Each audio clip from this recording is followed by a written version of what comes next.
Hey everyone, welcome to my channel. நான் உங்கள் ராகுல். இன்றைக்கி எந்த படத்தை பற்றி பார்ப்போம்னா, ட்ரெஸ்ஸை பார்த்தாலே கண்டுபிடிச்சிருப்பீங்க என்ன படம்ன்ட்டு. கருப்பு படத்தை பற்றி தான் பார்க்க போகிறோம். ரொம்ப நாள் ஆச்சு நம்ம வீடியோ போட்டு. இன்றைக்கி வந்து கருப்பு படத்தை தேட்டரில் பார்த்தாச்சு. எப்படி இருக்குன்னு பார்த்தீங்கன்னா படத்துக்கு ஆர்ஜே பாலாஜி கண்ணீர் விட்ட மாதிரியே படமும் சூப்பராக இருக்குது. ஏன்னா அவரோட கண்ணீருக்கு அவ்வளோ வேல்யூ அதிகம்ன்ற மாதிரி படமும் அவ்வளோ சூப்பராக இருந்துச்சு. நிறையா ட்விஸ்ட், அதாவது கேமியோஸ் நிறையா இருந்துச்சு. அதாவது ரீக்ரியேஷன் நிறையா இருந்துச்சு. அதுவும் லாஸ்ட்டாக ஒரு ரீக்ரியேஷன்லாம் பயங்கரமாக இருந்துச்சு. வழக்கமாக எடுக்கிற கமர்ஷியல் படம் மாதிரி சூர்யாவுக்கு கம்பேக்காக தான் இந்த படம் அமைஞ்சிருக்குன்னு சொல்லலாம். சூர்யா கமர்ஷியல் எவ்வளோ பெரிய ஜித்துன்னு எல்லாருக்குமே தெரியும். அவரோட படம்லாம் பார்த்துருப்பீங்க, வேலு அதெல்லாம். அதே மாதிரி தான் இந்த படமும் கமர்ஷியலாக அவருக்கு சக்ஸஸாக இருக்கும்னு நினைக்கிறேன்.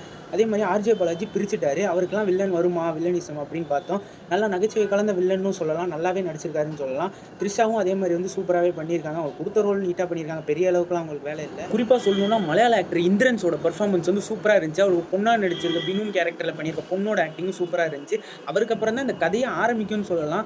அதுக்கப்புறம் தான் கருப்பசாமியாக சூர்யா இறங்குவாருன்னு சொல்லலாம். அந்தளவுக்கு சூப்பராக இருந்துச்சு. மற்றபடி நல்லா கூட நடித்தவங்க சுவாசிகாவாக இருக்கட்டும், மன்சூர் அலிகான், இந்த மாதிரி நிறையா பேர் இருக்காங்க ஸ்டார் கேஸ்ட்டு. அவங்களாம் அப்புறம் நட்ராஜ் அவங்களாம் கொடுத்த வேலையை நீட்டாக பண்ணிட்டு போயிருக்காங்க. யாரையும் குறை சொல்கிற மாதிரி ஒன்றும் இல்லை. ஃபர்ஸ்ட் ஆஃப் லைட்டாக லேகாக தான் இருந்துச்சு.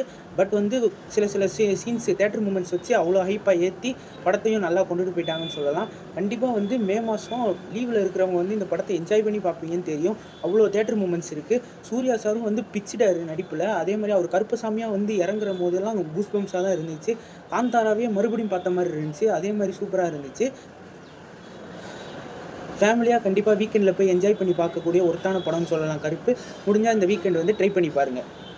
நெக்ஸ்ட் வீடியோவில் பார்ப்போம். Stay peace. மறக்காம சர்ப்ரைஸ் பண்ணுங்க. தேங்க்யூ.